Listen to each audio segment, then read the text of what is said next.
પહેલાં કરવાનું શું છે એની સ્પષ્ટતા ના થાય ને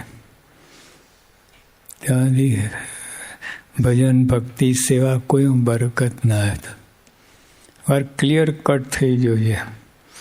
જેવા વિદ્યાર્થી નક્કી કરતા હોય છે કે ડૉક્ટર થવું છે, એન્જિનિયર થવું છે, ચાર્ટર્ડ એકાઉન્ટન્ટ થવું છે, એ જેટલું સ્પષ્ટ હોય ને એટલું એને એકદમ એની બધી શક્તિ વેડફાય નહીં અને એના ઉપર જ જાય. નક્કી ના હોય, ઘડીકમાં ડૉક્ટર થઈએ, ઘડીકમાં એન્જિનિયર થઈએ, આ થઈએ, ફરતું હોય, ભણી જ ના શકે. એક વિદ્યાર્થીએ પૂછ્યું શું થવું છે? ડૉક્ટર.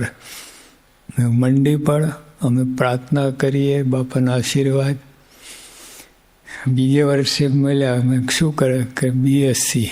કેમ ડૉક્ટર થવું? ટકા ના આવ્યા. પહેલાં ટકો કરવો પડે, પછી ટકા આવે. એની ઈચ્છા હતી, પણ દ્રઢ ઈચ્છા નહીં.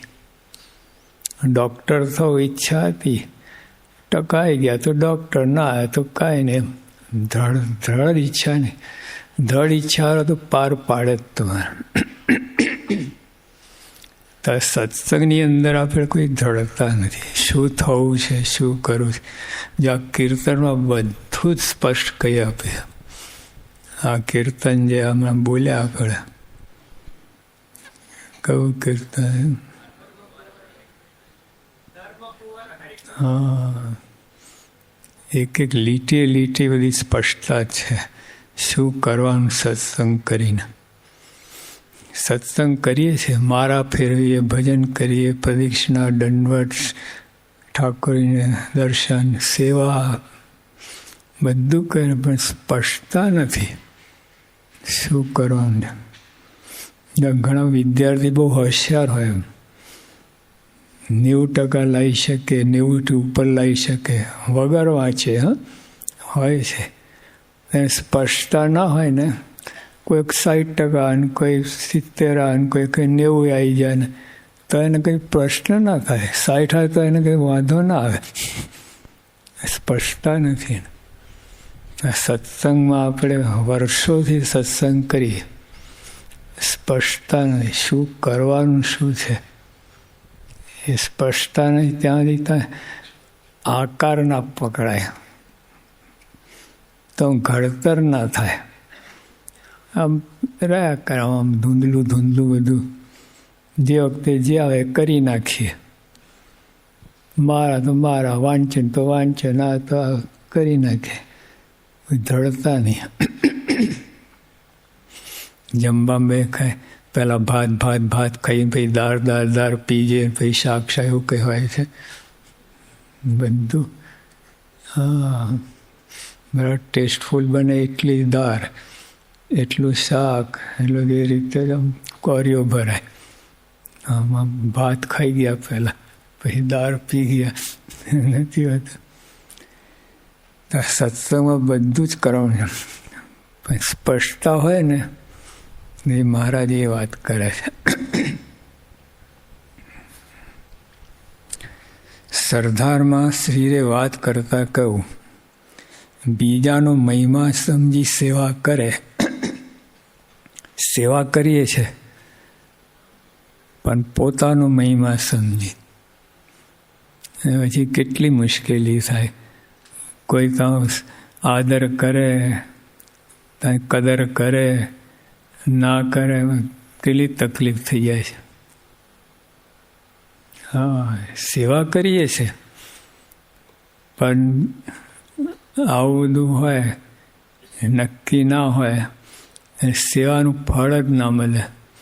સેવાનું ફળ શાંતિ, સ્થિરતા, ભગવાનમાં આનંદ રહે. જોઈ હરિભક્તોને જોઈને આનંદ થાય. એ તો મળતું જ નથી. તો ઉકળાટ થાય છે. ઉકળાટ કેમ થાય છે? સેવા કરી, માન ના મળ્યું, કદર ના થઈ એટલે. સેવા કરી ના કહેવાય, મજૂરી થઈએ. સેવા આને કહ્યું. બીજાનો મહિમા સમજી સેવા કરે ને પોતાના દોષ જુએ તે દાસ. હમણાં ને તમારા દાસનો ક્યારે દ્રોહ ના થાય. શું કરી? હા, તો પહેલા તો દાસ થાવ, પછી દાસ તો થયા, પણ બીજા દાસનો દ્રોહ કરવાનો વાંધો નહીં. નથી લખ્યું દાસનો દ્રોહ તો થવો જ ના જોઈએ. હા, કોઈનો દ્રોહ ના થાય. એ તો નાનામાંથી જ મોટા પહોંચે છે. અહીંથી શરૂ થાય, પછી અહીંયા થાય, પછી અહીંયા થાય, પછી અહીંયા થાય, પછી ઉપર થાય. નીચેથી જ લાંબી દઈએ એટલે પ્રશ્ન જ નહીં. નીચેથી જ ચલો ઝાડ સાપનો કણો આટલો જાય, પછી સાપ થાય ત્યારે પછી પણ એની અંદર લાંબી દીધું હોય તો પતી ગયું. પહેલાં જુલિયસ શેક્સપિયરે લખ્યું, Julius Caesar, nip them in the bud. એટલે ઝેરનો છોડ હોય ને તો એની કડી ત્યાંથી જ એને કચડી નાખવાની, એટલે આગળ કોઈ ઝેરનું ફળ થાય જ નહીં. એવું છે. એટલે આ બધી બાબતો ધ્યાન રાખવા જોઈએ. આમાં શું, આનો અવગુણ આવી ગયો શું? નહીં, મોટું ઝાડ થશે, અહીંયા આવશે, અહીં સુધી પહોંચશે. એટલે મહારાજે કહ્યું, દાસની વ્યાખ્યા કરી ને. ભાઈ તમે કોણ? દાસ. એકે લક્ષણ ના હોય, ખાલી હાથ જોડવાનું જ હોય બસ, બાકી બીજા કોઈ લક્ષણ ના હોય દાસના. અને ડૉક્ટર સ્ટેથોસ્કોપ ભરવી દીધું, રેડ ક્રોસ બેગ, એટલે ડૉક્ટર. કેટલું ડૉક્ટર કેટલું બધું હોય છે ભરવીને. સુરતમાં એક બે છે ડૉક્ટરો, મેટ્રિક પાસ થયા નથી, બંગલા બની ગયા ડૉક્ટર. થોડી ઇન્જેક્શન કંઈ આપતા આવડી ગયું, કોણ પૂછે છે? લીધે રાખે. એટલે સત્સંગની અંદર પણ પહેલાં દાસ થવું છે, નિશાન આપડાવવા જોઈએ. દાસ એ તમે ફાવશો જ નહીં સત્સંગની અંદર. મહારાજ પણ કોઈને માપે ને આ કેટલો સત્સંગી છે, કેવો છે, એમની ફૂટપટ્ટી દાસપણાની છે. ઓલો ફૂટપટ્ટી હોય ને, આ કેટલો દાસ થયો એના પછી માપ કાઢે ભગવાન. આ કેટલો કેવો સત્સંગી છે, કેવો ભક્ત છે, માપ કાઢે. દાસપણા નથી. આ તો બાપના બાપ થઈએ છે. બાપ નહીં, બાપના બાપ. ભાઈ મહારાજને ફૂટપટ્ટીમાં આવે જ નહીં. મહારાજ શું માપવું? આટલે કણી તલની દાણો હોય ને ફૂટપટ્ટી તો માપવું.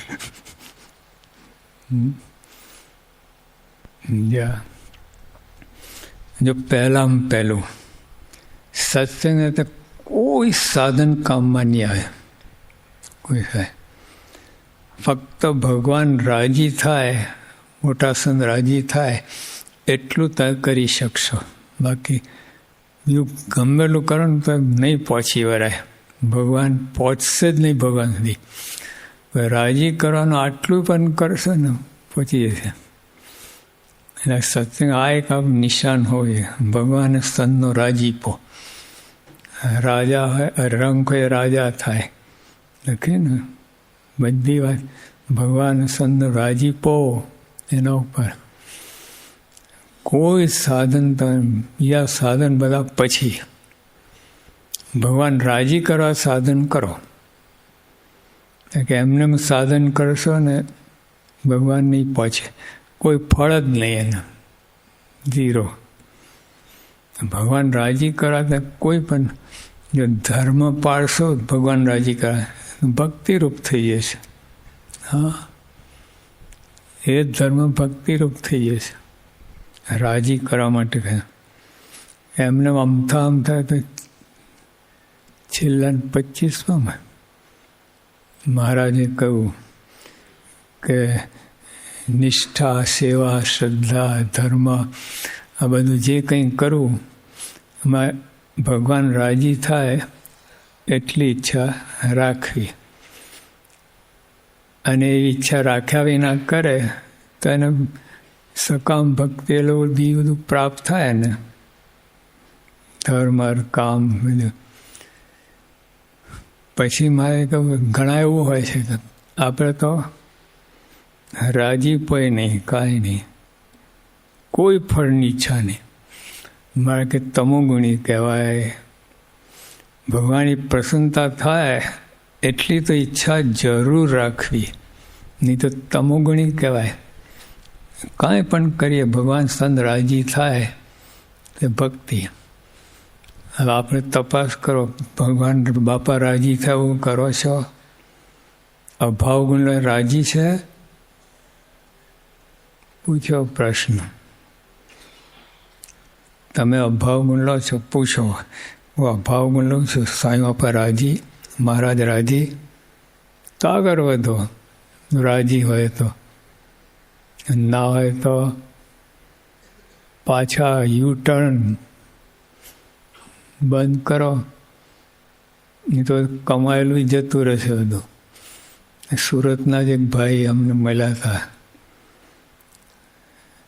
60 કરોડ રૂપિયા કમાયા. આમ કાંઈ નહોતું, હીરામાં પડ્યા ને ભાઈ 63 કરોડનું દેવું થઈ ગયું. તો અમે બલવાયા, અમને 3 કરોડનું વ્યાજ ભરે છે, કાઢું નથી. કમાય કેટલું? 60 કરોડ 12 વર્ષની અંદર ત્યાં પહોંચી ગયા. અને દેવારો ફૂંકતા એક દિવસે લાગી નહીં, 63 કરોડ પર ચડી ગયા. 3 કરોડનું વ્યાજ ભરે છે. અને હવે કોઈ પત્તો જ નહીં કેવી રીતે કરવું, શું કરવું. જો આપણે આ કમાણી તો માંડ થાય તો એ કાંઈ અભાવ ગુણ લઈ લે, પતી ગયો, ભરે રાખો વ્યાજ. નહીં તો વ્યાજે પત્તો ના પડે.